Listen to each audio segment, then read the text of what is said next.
সবৰে ৱাইফৰ কথা কৈ আছে মই কাবাৰ গাৰ্লফ্ৰেণ্ডৰ কথা ক'ব গৈছো নেকি তেওঁ তো শ্যামকানু মহন্তৰ ঘৰত গৈ পাৰ্টি কৰি আছিল মইতো ক'ব যোৱা নাই কাৰো গতিকে সবৰ বিষয়ে যিহেতু শ্যামকানু পুলিচৰ লগত আছে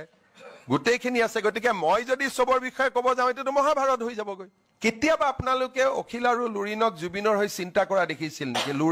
লুৰিনজ্যোতি গগৈৰ ওপৰত জুবিনে যিকেইটা কমেন্ট দি থৈ গৈছে তাৰ পিছততো তেওঁ নিজেই দূৰত থাকিব লাগে কি কৈছিল ফটুৱা পাৰ্টি বুলি কৈছিল ন বিজুস তাৰ পিছত কাৰোবাৰ যদি একদম লাজ নাই হিহে বিলাকত সোমাব যাৰ একেবাৰে লাজ নাই যে মই লাজ তাজ একো নাই মোৰ নাক টাক মই অলৰেডি কোনে নাক কাটিছিল সুপৰ নাখায় নে কোনে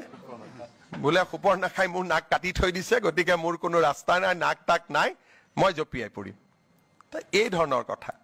দুনিয়াৰ সবৰে ৱাইফৰ কথা কৈ আছে মই কাবাৰ গাৰ্লফ্ৰেণ্ডৰ কথা ক'ব গৈছো নেকি তেওঁ তো শ্যামকানু মহন্তৰ ঘৰত গৈ পাৰ্টি কৰি আছিল মইতো ক'ব যোৱা নাই কাৰো গতিকে সবৰ বিষয়ে যিহেতু শ্যামকানু পুলিচৰ লগত আছে গোটেইখিনি আছে গতিকে মই যদি সবৰ বিষয়ে ক'ব যাওঁ এটো মহাভাৰত হৈ যাবগৈ কেতিয়াবা আপোনালোকে অখিল আৰু লুৰিনক জুবিনৰ হৈ চিন্তা কৰা দেখিছিল নেকি লুৰিনজ্যোতি গগৈৰ ওপৰত জুবিনে যিকেইটা কমেন্ট দি থৈ গৈছে তাৰ পিছততো তেওঁ নিজেই দূৰত থাকিব লাগে কি কৈছিল ফটুৱা পাৰ্টি বুলি কৈছিল ন বিজুস তাৰ পিছত কাৰোবাৰ যদি একদম লাজ নাই হিহে বিলাকত সোমাব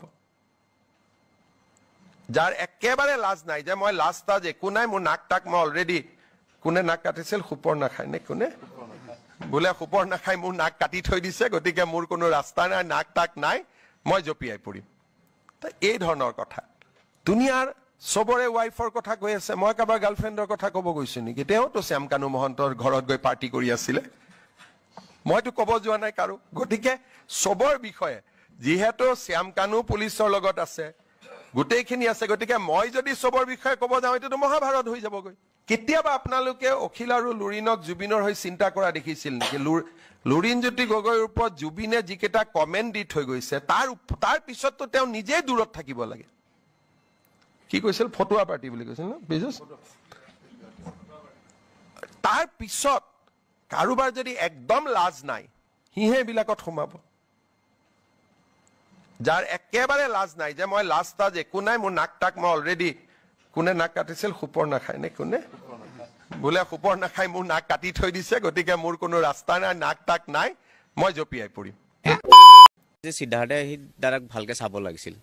কাৰণ হি যিটো জানে সব বস্তু সিদ্ধাৰ্থে জানিব লাগিছিল যে দাদা পানী যাব নালাগে বা এনেকা কিছুমান জুই চুই ওচৰত যাব নালাগে যিখিনি হি সব জানিছিলে সিদ্ধাৰ্থেও জানিছিলে শেখৰো জানিছিলে জানাৰ পিছতে হেঁতে এনেকৈ কিয় কৰিছে এইটো ভাবিব লগা কথা তাৰমানে সিদ্ধাৰ্থৰ মানে অলপ ৰাফলি ব্যৱহাৰটো এইটো মানে সবেই জানে মোৰ লগত ইমান বেছি কথা নহয় আৰু এটা বা দুটা দাদা আছেনে খাইছেনে উঠিছেনে সেইখিনি কথা বাছ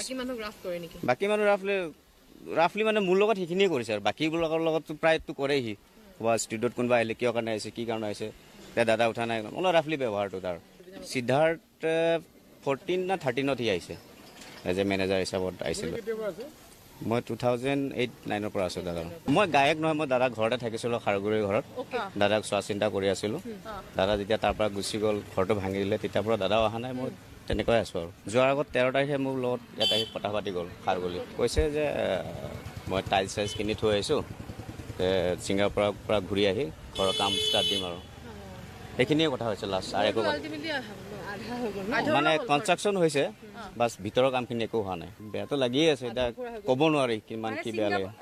না মোক কৈছিলে যে 13 তাৰিখে আহিছিলে অহাৰ পিছত কৈছে ঠিক আছে মই ছিংগাপুৰৰ পৰা ঘূৰি আহি ঘৰত টাইলছ চাইজ কিনি থৈছোঁ মানে চাই থৈছোঁ বুলি কৈছে কিনি থোৱা নাই বৌ আৰু দাদাই তো ছিংগাপুৰৰ পৰা ঘূৰি আহি কামখিনি ষ্টাৰ্ট দিব আৰু নাই তেখেতে তেওঁ নিজে আহিছিলে খাৰগুৰিত আহিছিলে 13 তাৰিখে আহিছিলে আগতেতো আহে মাজে মাজে আহি আছিলে প্ৰায় আহি আছে নাই সেইখিনিয়ে সুধিছে বেলেগ একো সোধা নাই ঘৰটো কিমান কমপ্লিট হৈছে কি হোৱা নাই হোৱা নাই বাকী একো সোধা নাই ঘৰটোৰ বাকী মোটামুটি 60% বাকী আছে সপোনটো চবৰে থাকে নিজৰ ঘৰ এখন যাতে ভালকে বনাওঁ দাদাৰ তেখেতে ভালকে চব চাইছিলে আৰু চাওক এতিয়া বাহিৰত ঘটনাটো হৈছে এতিয়া আমি যিখিনি নিউজত পাইছোঁ সেইখিনিয়ে আমি দেখা পাই আছোঁ তাতকৈ বেলেগ একো দেখা পোৱা নাই সিদ্ধাৰ্থে সি দাদাক ভালকে চাব লাগিছিল কাৰণ সি যিটো জানে চব বস্তু সিদ্ধাৰ্থে জানিব লাগিছিলে যে দাদা পানী যাব নালাগে বা এনেকা কিছুমান জুই চুই ওচৰত যাব নালাগে যিখিনি সি সব জানিছিলে সিদ্ধাৰ্থও জানিছিলে শেখৰেও জানিছিলে জানাৰ পিছতে সিহঁতে এনেকৈ কিয় কৰিছে এইটো ভাবিব লগা কথা তাৰমানে সিদ্ধাৰ্থৰ মানে অলপ ৰাফলি ব্যৱহাৰটো এইটো মানে চবেই জানে মোৰ লগত ইমান বেছি কথা নহয় আৰু এটা বা দুটা দাদা আছেনে খাইছেনে উঠিছেনে সেইখিনি কথা বাছ বাকী মানুহ ৰাফলি মানে মোৰ লগত সেইখিনিয়ে কৰিছে আৰু বাকীবিলাকৰ লগততো প্ৰায়তো কৰেই সি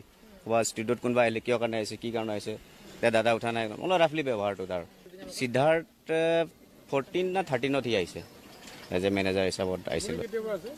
মই 2008-09 পৰা আছোঁ দাদা মই গায়ক নহয় মই দাদা ঘৰতে থাকিছিলোঁ খাৰগুৰিৰ ঘৰত দাদাক চোৱা চিন্তা কৰি আছিলোঁ দাদা যেতিয়া তাৰ পৰা গুচি গ'ল ঘৰটো ভাঙি দিলে তেতিয়াৰ পৰা দাদাও অহা নাই মই তেনেকৈ আছোঁ আৰু যোৱাৰ আগত 13 তাৰিখে মোৰ লগত এটা কথা পাতি গ'ল খাৰগুলি কৈছে যে মই টাইলছ চাইলছ কিনি থৈ আহিছোঁ ছিংগাপুৰৰ পৰা ঘূৰি আহি ঘৰৰ কাম ষ্টাৰ্ট দিম আৰু